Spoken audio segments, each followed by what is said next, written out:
So I don't know if there are any like DBD slash Mistborn fans, but literally when I heard the Misrates description, this is what I saw.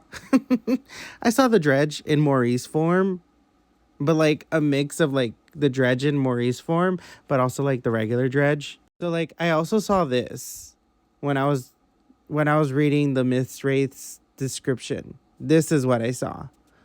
Y'all could disagree, but let me just read this for you.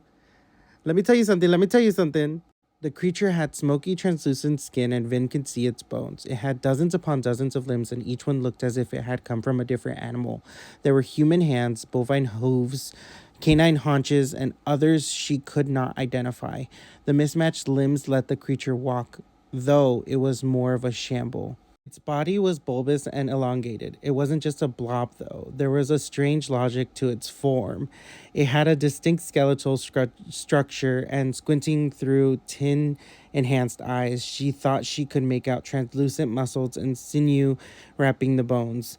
The creature flexed odd jumbles of muscles as it moved and appeared to have a dozen different rib cages along the main body. Arms and legs hung at unnerving angles, and head she counted 6. Despite the translucent skin, she could make out a horse head sitting beside that of a deer. Another head turned towards her, and she could see its human skull. The head sat atop a long spinal cord attached to some kind of animal torso, which was in turn attached to a jumble of strange bones.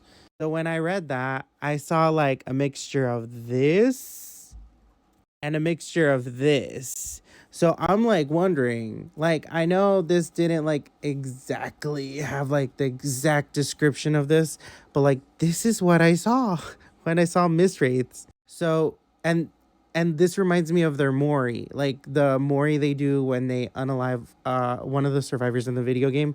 When they find a corpse, they envelop it and they slowly digest the muscles and organs. Then they use what they've eaten as a pattern, creating an exact duplicate of the dead creature. They rearrange the parts a little bit, excreting the bones they don't want while adding the new ones they do want to their body, forming a jumble like what you see out there. And this is what I pictured.